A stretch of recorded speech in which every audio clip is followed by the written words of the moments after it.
Hey, beauties, good evening. All right, beautiful people, I want you to listen to me because this is something that can help to reduce your regret tree, that you can chop it down, make sure it doesn't grow beyond your toes. And I'm probably being ridiculous when I say your toes, to indicate you don't want that tree to grow high at all above your calves.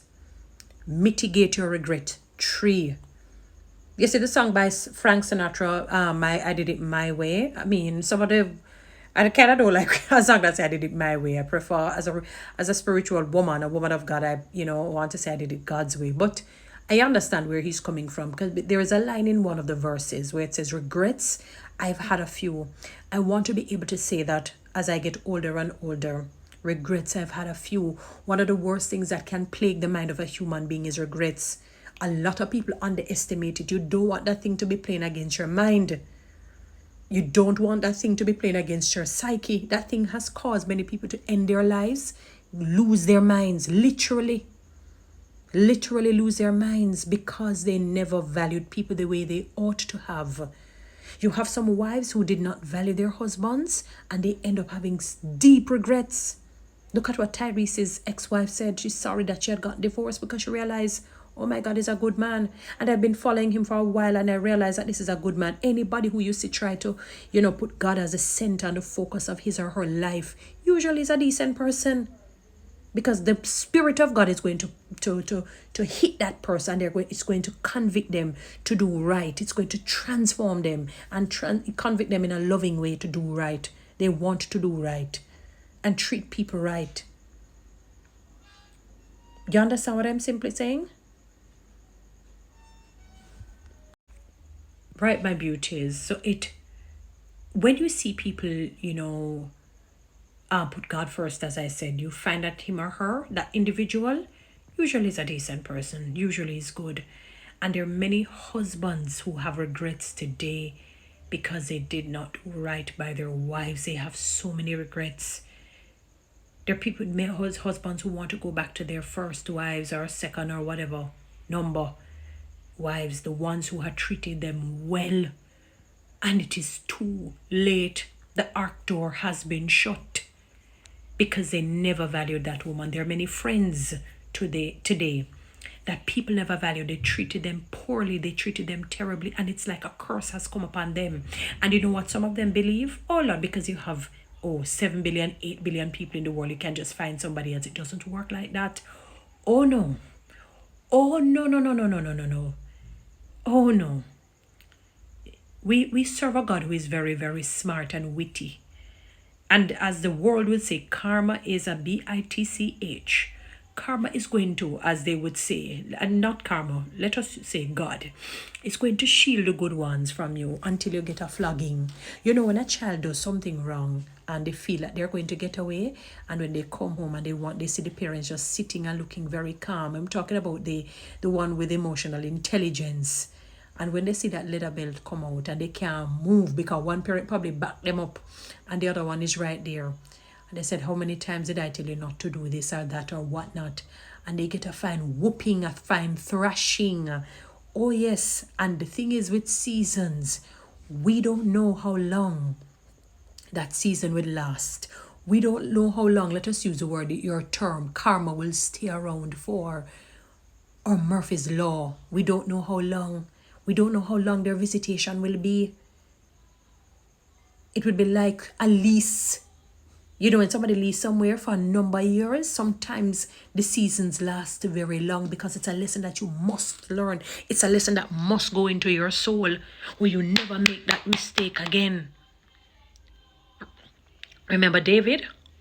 After David not only slept with Bathsheba, he sent up the man to die. And for 1 year, he tried to hide the sin, and he got sick because he was a good man, so that he couldn't feel good in sin. He knew what he was doing. And the sin plagued him for a year. Anyway, when the prophet Nathan came to him and, he confessed and whatnot, yes, he repented after, he was confronted. Yes, he repented and God heard him and he fasted for 7 days and God still took the child, because he could have taken his life. But God blessed him. But even though David was blessed, David went through hell and powder house. His own son, Absalom, tried to kill him, tried to overthrow him and tried to kill him. You understand me? The other son there raped the sister, his name slipped me, raped the sister Tamar. So and Absalom was so mad, killed that brother. They know it's, and then Absalom had gotten killed himself. So you see the kind of killing that took place in his, because of that. And I'm saying that David didn't even know how long that season was going to last. Had to run for a few years. Well, he had to run for his life before God restored him. And it is only because, my personal belief, because David was really a good man, why that restoration came. But even when that restoration came, I'm sure David tell himself, said, never again. He would never have made such a mistake. Never, ever, ever, ever, ever again. He learned oh my God, what a lesson that he had to learn. What a lesson that he had to learn. He learned a piece of lesson. I'm saying many of you do not value the friends that you have, and you're living in regrets today. You never valued the friend. You made people tell you, oh, why you be friend with that person? You know, anytime you see people come and tell you madness like that, usually they're not good people, and usually that's a good friend you have. Usually that's a quality friend that you have. And the enemy, because he doesn't like things that are godly and good, he's going to find somebody who will get into your mind, because he realizes that your mind is weak and you're easily influenced. And he comes and says, how come you befriend that person who is, and madness to come in with? And they help to destroy that friendship, you, because you're weak. And when years pass and you realize, my God, I can't seem to get a good friend. I've never had a friend like Toni-Ann. I never had a friend like Tom. I never had a friend like Roy. I never had a friend like Harry or Jane. No care where me go, I search high and low, I cannot find a friend like that. What do you think was going to happen? Do you think God just going to make you just take the person for granted and you feel, oh, I can move on? Some people feel that. They feel like that would have happened. Oh, I just move on to somebody. It doesn't work like that. It's like you never, in some cases, like you never till the day you pass, never find a good friend like that again.